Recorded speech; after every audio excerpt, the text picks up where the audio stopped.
खबरों के निष्पक्ष विश्लेषण के लिए सब्सक्राइब करें Jantantra TV and press the bell icon. Never miss any update.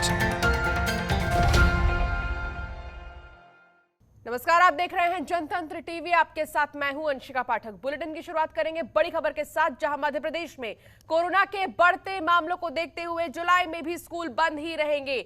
आपको बता दें कि मुख्यमंत्री शिवराज सिंह चौहान ने सहायता समूह से बातचीत के दौरान ये बात कही है। इसके बाद तय हो गया है कि प्रदेश में जुलाई में स्कूल नहीं खुलने वाले हैं। इससे पहले स्कूल शिक्षा विभाग 30 जून तक सभी सरकारी और निजी स्कूलों के साथ शैक्षणिक संस्थानों में छुट्टियां घोषित कर चुका था।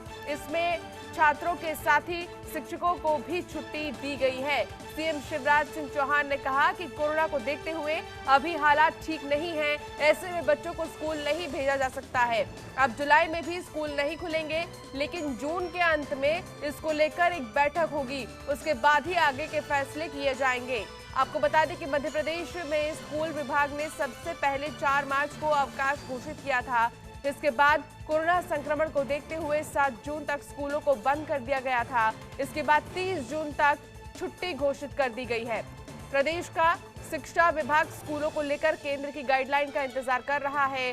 साथ ही बाकी बोर्ड के जरिए जारी निर्देशों का आकलन करके एक गाइडलाइन तैयार किए जाने की बात कही जा रही है। इसके बाद ही सरकारी और निजी स्कूलों के लिए दिशा निर्देश जारी किए जाएंगे। बच्चों की पढ़ाई पर कोई प्रभाव न पड़े, इसीलिए सरकार समेत सभी प्राइवेट स्कूलों में ऑनलाइन क्लास ली जा रही है।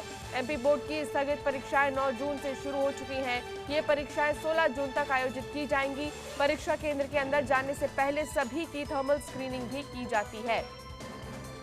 तो मध्य प्रदेश में अभी स्कूल नहीं खुलेंगे, ये महत्वपूर्ण खबर आप तक हम पहुंचा रहे हैं।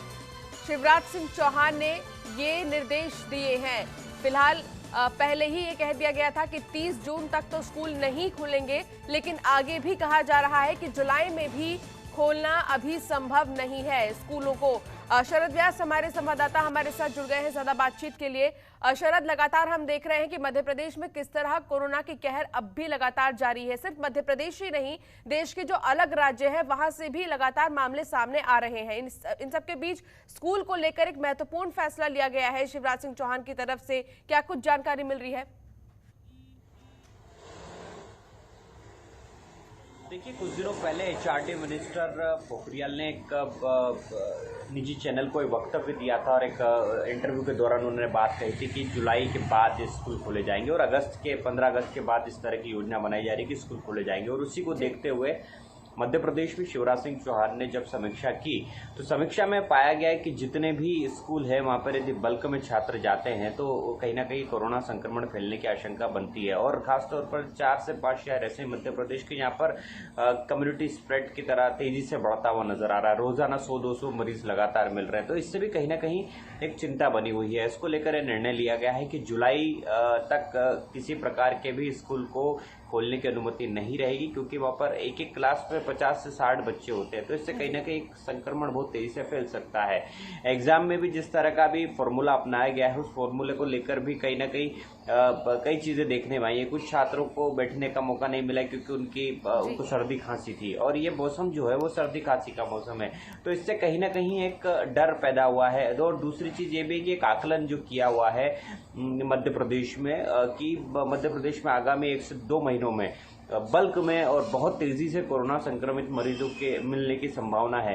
तो इसी के लिए जिस तरह से भोपाल में केवल 5 दिनों का भोपाल चालू रहेगा, उसी तरह से इंदौर में भी लगभग बहुत सी ऐसी दुकान है जिनको लेकर पूरी तरह से प्रतिबंध बना हुआ है। तो इन सब चीजों को देखते हुए स्कूलों का भी निर्णय लिया गया। और दूसरी चीज, पालक संघ जो है उन्होंने भी एक दरख्वास्त की थी कि वो स्कूलों में अपने बच्चों को नहीं भेजेंगी, क्योंकि वर्तमान में जो संक्रमण का खतरा है वो टला नहीं है। तो इसीलिए वो भी उन्होंने भी अपना एक दरख्वास्त की थी और उसी के चलते हुए निर्णय संभवतः लिया गया है। हालांकि इसके ऊपर एक निर्णय जून के अंत में एक बैठक होनी है, उस बैठक में निर्णय लिया जाएगा और बैठक में निर्णय लेने के बाद ही आगामी तय होगा कि स्कूल खुलेंगे, किस तरह से खोले जाएंगे। क्या 15 अगस्त के बाद खोले जाएंगे या जो अगस्त के पहले दिन खोले जाएंगे? जी चलिए शरद, बहुत महत्वपूर्ण जानकारी आप दर्शकों तक पहुंचा रहे हैं। अब आप बने रहिए हमारे साथ, आगे भी हम आपसे अपडेट लेंगे। तो मध्य प्रदेश सरकार संबल योजना के तहत श्रमिकों और कोरोना वायरस वैश्विक महामारी संकट के चलते दूसरे राज्यों से लौटे श्रमिकों को रोजगार के अवसर उपलब्ध कराने के लिए जल्द ही कई जिलों में रोजगार मेले का आयोजन सरकार करेगी।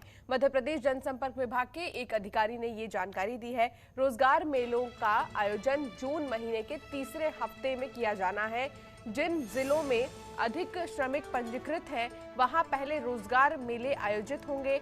हर एक श्रमिक को एसएमएस के जरिए सूचना दी जाएगी। जानकारी के मुताबिक मेले तक श्रमिकों को लाने और वापस भेजने की व्यवस्था भी की जाएगी। मेला स्थल पर खाने पीने की व्यवस्था भी रहेगी।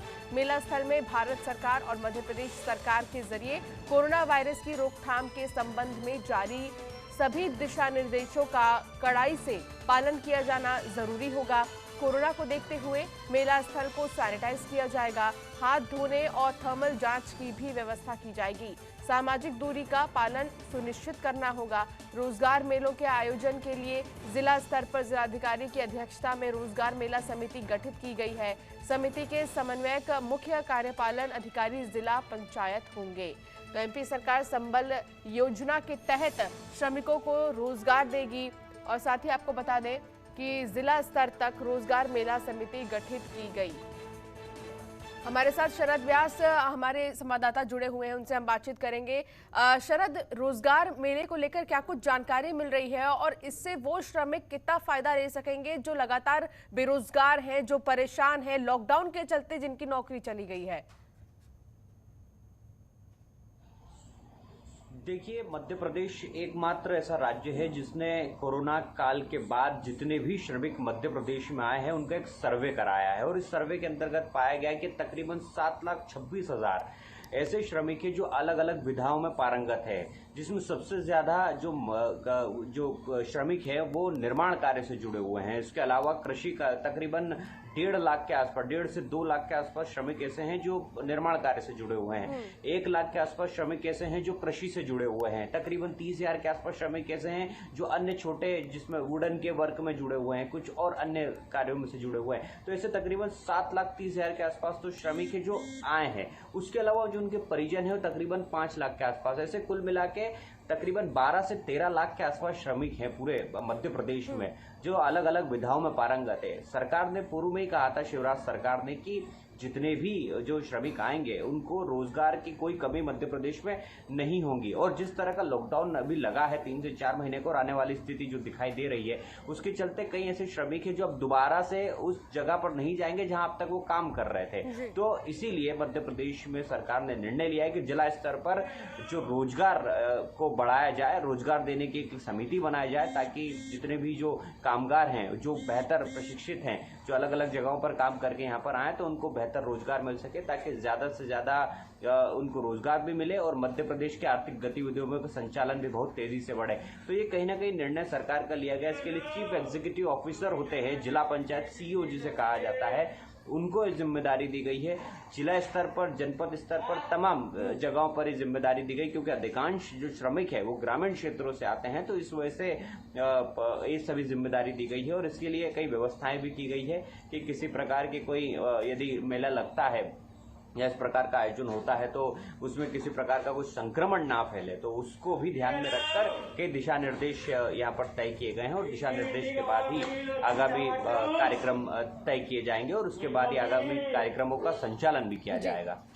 जी शरद, आप बने रहिए हमारे साथ। एक और महत्वपूर्ण खबर है मध्य प्रदेश की, उस पर भी आपसे अपडेट लेंगे। मध्य प्रदेश में उपचुनाव की आहट के साथ ही राजनीतिक हलचल तेज होती जा रही है। राजनीतिक पार्टी और नेताओं ने अपने संपर्क बढ़ाने शुरू कर दिए हैं। जानकारी के मुताबिक गृह और स्वास्थ्य मंत्री नरोत्तम मिश्रा आज ग्वालियर दौरे पर रहेंगे। वो यहाँ पूर्व मंत्री इमरती देवी प्रद्युमन सिंह और पूर्व विधायक मुन्नालाल गोयल के साथ चर्चा करेंगे। इसके साथ ही जिले में कोरोना वायरस के बढ़ते खतरे को लेकर अधिकारियों के साथ बैठक करेंगे और कोरोना वायरस की रोकथाम के लिए पार्टी नेताओं के साथ अधिकारियों को दिशा निर्देश भी देंगे। तो बेहद ही महत्वपूर्ण खबर, ग्वालियर दौरे पर रहेंगे स्वास्थ्य मंत्री नरोत्तम मिश्रा और लगातार वो एक्टिव भी नजर आ रहे हैं इस वक्त जो हालात मध्य प्रदेश के बने हुए हैं।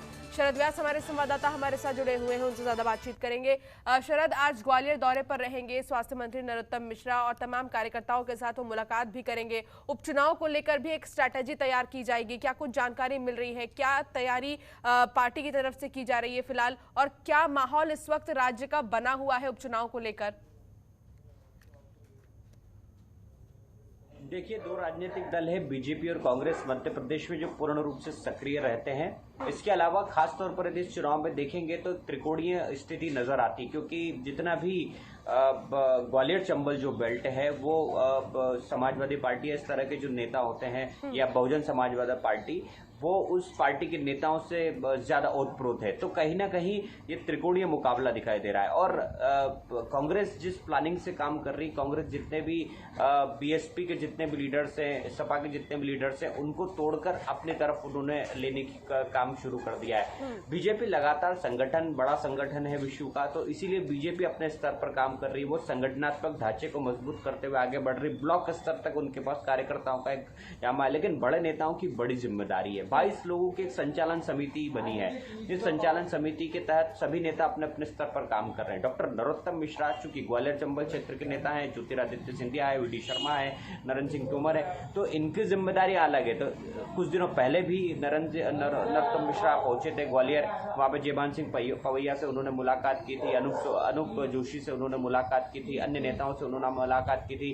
यानी रूठों को मनाने का सिलसिला, इसे कह सकते हैं कि रूठों को मनाने का सिलसिला लगातार जारी है कि किसी प्रकार का कोई मनभेद ना हो, क्योंकि चुनाव में यदि मनभेद होता है तो मनभेद से कहीं ना कहीं उसका नुकसान वोटिंग के दौरान भी उसको भुगतना पड़ता है। तो इसीलिए रणनीतिक तौर पर हो या फिर संगठनात्मक निर्देश के बाद हो या फिर सेल्फ रणनीति के तहत हो, तो नरोत्तम मिश्रा चूंकि गद्दावर नेता माने जाते हैं और एक बड़ी भूमिका उनकी मानी जाती है हर चुनाव में, साथ ही साथ इस तरह की जो बड़े रणनीति होती है उसमें उनकी भूमिका रहती है। तो इस बार भी उनकी भूमिका अहम रहेगी और इस भूमिका के तहत वो ग्वालियर जाएंगे। ग्वालियर में इमरती देवी से मुलाकात करेंगे।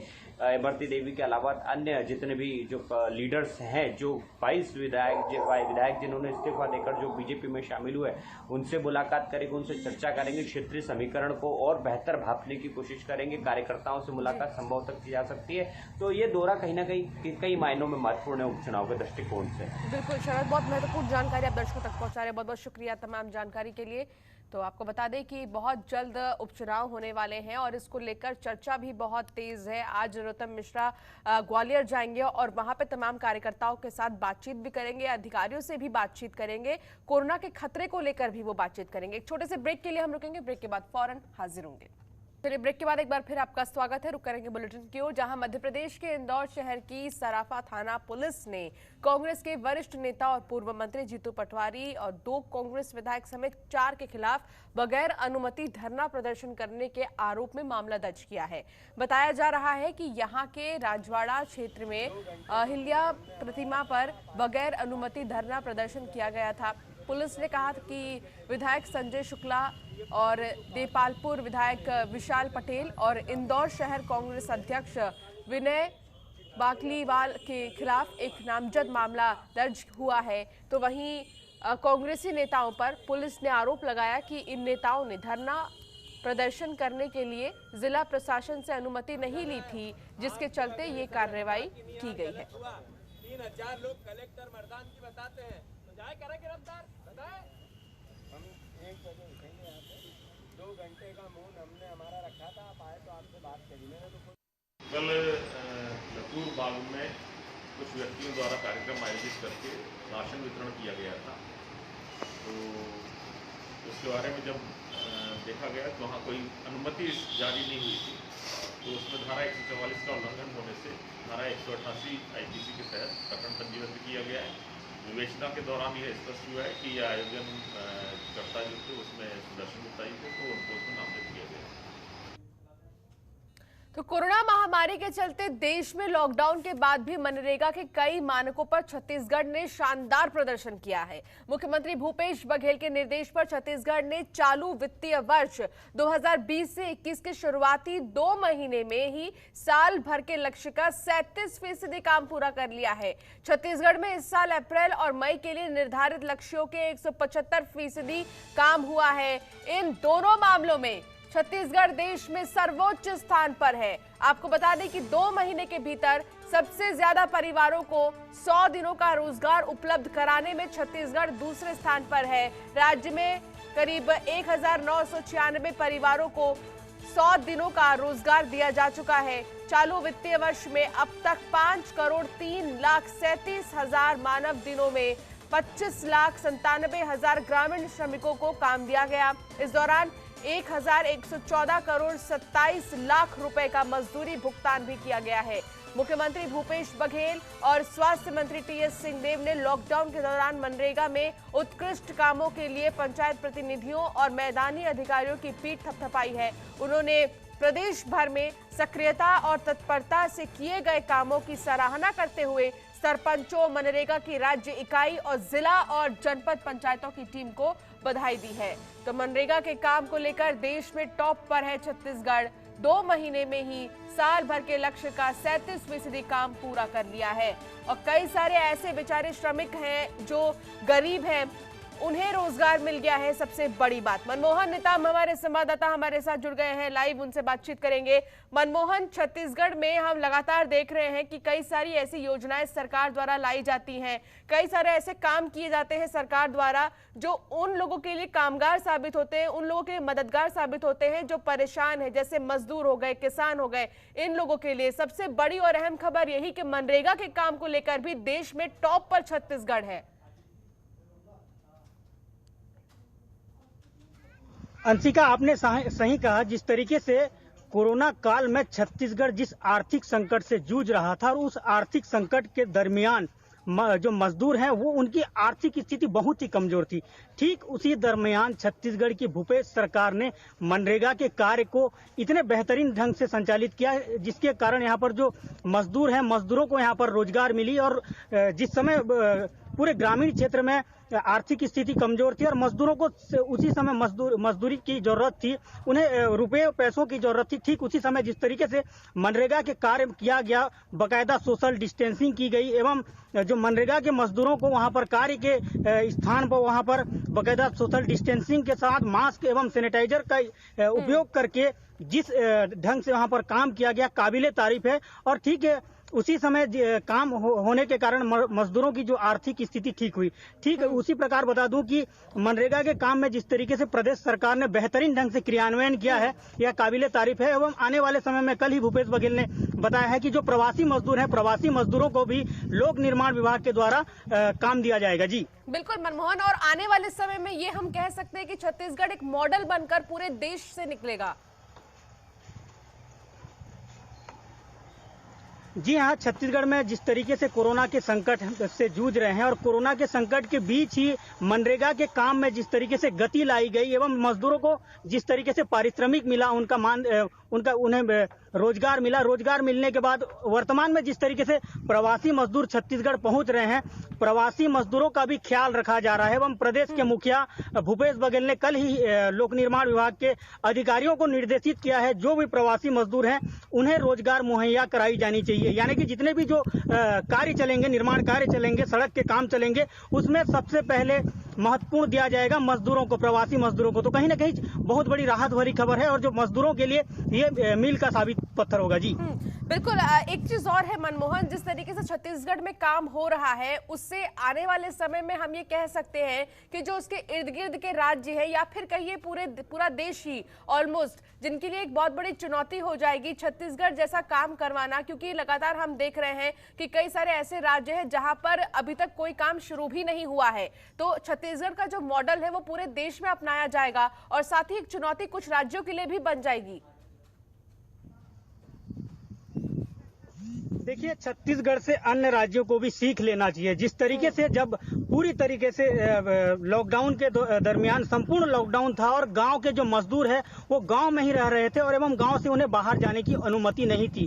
लेकिन ठीक इसी समय प्रशासन के लिए सबसे बड़ी चुनौती यह था कि मजदूरों को किस तरीके से मजबूत किया जाए एवं मजदूरों को मजबूत करने के लिए प्रदेश के जो सीएम है वो मनरेगा के तहत कार्य चलवाए और कार्य चलने के कारण जो मजदूरों को मजदूरी मिली, यह सबसे बड़ी बात है और अन्य राज्यों को भी इससे सीख लेना चाहिए। जी, बहुत बहुत शुक्रिया मनमोहन, तमाम जानकारी के लिए। बहुत महत्वपूर्ण जानकारी अपने दर्शकों तक पहुंचाया है। तो लगातार छत्तीसगढ़ में एक के बाद एक तमाम तरीके के काम हो रहे हैं और यही वजह है कि मनरेगा के मामले में भी अन्य राज्यों के मुकाबले छत्तीसगढ़ में सबसे ज्यादा काम हुआ है और छत्तीसगढ़ टॉप पर है। इस बुलेटिन में फिलहाल इतना ही। आप देखते रहिए जनतंत्र टीवी। नमस्कार।